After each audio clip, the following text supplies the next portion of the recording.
Xhamia organizon si çdo vit mbledhjen e kurbanit, nëse doni të çoni, domethënë, edhe zakonisht ne qim në vendlindje. Si vjet rada është për në Maqedoni, të çon ke Medreceja Isa Begut. Çmimi është ke $300 kanadez. Nëse doni të bëni kurbanin në vendlindje, në fillim ka një tavolinë aty, është Axhi Beadini me pagoni $300 dhe në amaneti do kryhet në Maqedoni. Kështu që kjo është në lidhje me kurbanin. Allahu ka bëllë gjithve që e bëjmë këtu, që e bëjmë atje, që e bëjmë në vende të tjera. Zoti inshallah na e pranon të gjithve. Siç e dim të gjithë, ne jemi në proces për ndërtimin e një qendre të re. Të gjithë e kemi dëgjuar, shumica kanë marrë pjesë dhe ka njerëz që nuk kanë pas mundësi të dëgjojnë për këtë, kështu që sot po bëjmë një rikujtim, një rifreskim të këtij projekti. Ne duam të ndërtojmë një qendër të re që duhet të jetë e madhe dhe për këtë ne duhet që gjithë ne të kontribuojmë. Me se si mundemi, dikush me mjete financiare, dikush me punë vullnetare, me shpërndarjen e këtij mesazhi tek ato që janë sot këtu. Shumë prej nesh, Kanadaja është shtëpia jonë e re, por zemrat tona akoma e kanë ngrohtësinë e Mamadheut. Kjo qendër është krijuar për të qenë pikërisht ajo ngrohtësi, për të qenë një shtëpi larg shtëpisë sonë, ku të moshuarit tanë do të mund të ndajnë histori, ku të rinjtë tanë do të mund të gjejnë njëri tjetrin, dhe ku emigrantët e ri mund të gjejnë një përfaqësim mikpritës. Është vendi ku aroma e byrekut do të mbushat ajrin e hapësirës dhe tingulli i qiftelisë do na kujton se nga vim. Gjua jonë, gjua shqipe vllazën, është shpirti i kombit tonë. Kjo është pjesë e këngëve tona, e poezive tona dhe historive tona familjare.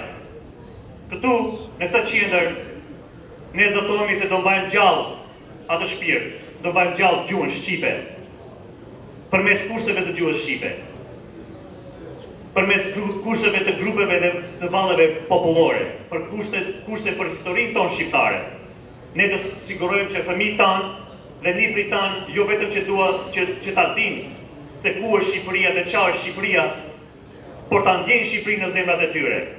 Dhe për këtë ato duhet të flasin gjuhën tonë shqipe.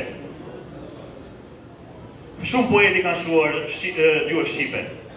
Një ndër ta është edhe poeti i madh Fishta, me lejonin të them ca vargje të Fishtës. Gjuha shqipe. Por si kanga e zogut dverës, që vallëzon blerim të prillit, por si ambli fladi erës, që limon gjithë e tranda filit, por si bala e bregut detit, por si gjama e rfesh gjithare, por si ushtima e një tërmeti, një ashtua gjua jonë shqiptare. Ah, po e ambël fjale saj, por si gjumi mi kërfi, por si drita plëtu zdaj, por si gazi pa mashtri.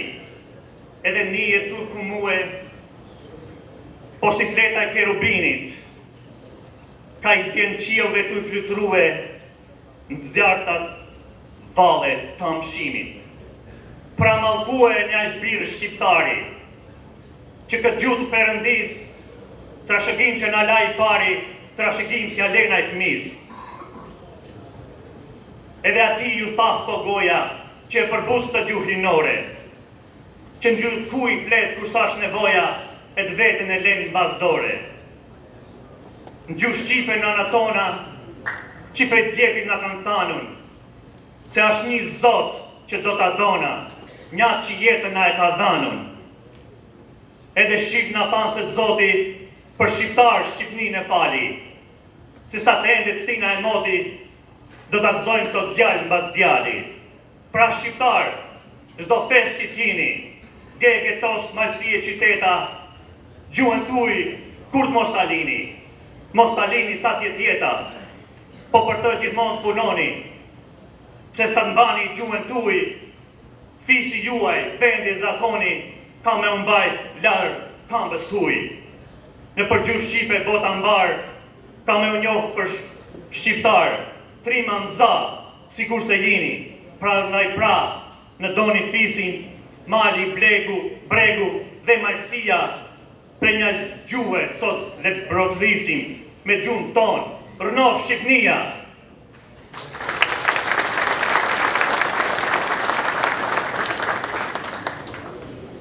Kanada, ku jemi vllazën, është një shtet multikultural dhe sot ne me këtë qendër të re po i shtojmë një pjesë në mozaikun e pasur të saj.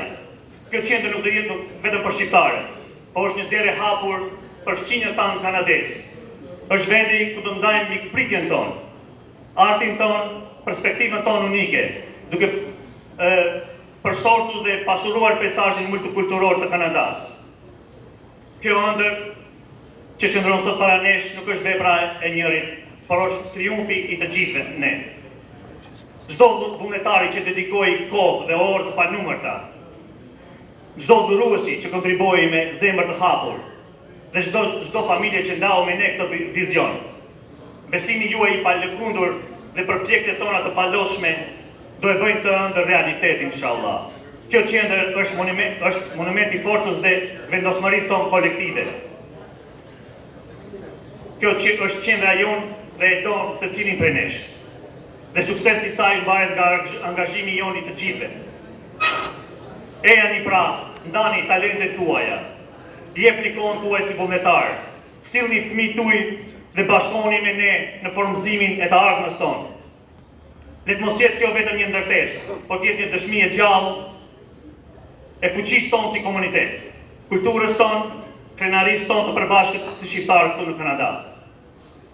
Jemi në prag të Kurban Bayramit, një fest që na kujton se ne duhet të sakrifikojmë, që të dëshmojmë besimin tonë në Zotin e Madhnueshëm. Për ne, sakrifica është shumë e vogël se sa ajo e Ibrahimit alayhis salam. Sepse ati ju desh të sakrifikoj të birin, kurse për ne sakrifica është shumë e vogël. Po i tregoj një histori, shumica mund ta dinë, po që tregon se çfarë duhet të bëjmë. Kur donin ta ndiqnin Ibrahimin alayhis salam, jo besimtarët krijuan një zjarr aq të madh, sa që thonë që domethënë shihej me ditë larg. Dhe në procesin kur po i hidhnin Ibrahimin në zjarr, kafshët e tjera po shikonin një milingon, një bubrec, një milingon, që mbante ujin me gojën e vet dhe shkonte në drejtim të zjarrit. Edhe ato i thonë, kafshët e pyetën të befasuar, i thotë, shpreson se me këtë pikë uji do e shjush këtë zjarr të madh? Milingona ju përgjigj. Jo, nuk shpresoj se mund ta shuaj zjarrin, por shpresoj se kur Allahu më pyes, çfarë bëre ti kur deshin ta djegin pejgamberin tim, unë do i them që vepra ime do flet për mua. Unë mundova me atë që kisha. Unë kaq kam, kaq bëra. Të nderuar vëllezër e motra, ne duhet të ndjekim shembullin e milingonës dhe duhet ta bëjmë detyrën tonë. Sot unë kam një detyrë shtëpie, një homework për çdo njeri prej nesh këtu. Ne patemi jemi ke 1000 veta këtu. Dhe çdo njeri nga ne të patë 4-5 veta minimumi që janë sot këtu. Detyra jonë është ne të bëhemi zëri i komunitetit dhe të mbledhim të patën $5,000 në 4 javë të vazhdim. Kjo nuk është e pamundur, është shumë reale dhe shumë e thjeshtë. Domethënë $1,000 për person. Nëse bëhemi 5.000 veta, ka $1,000 bëjmë $5 milion. Matematika e thjeshtë thotë që me këto $5 milion ne e sigurojmë vendin që kemi bërë ofertën.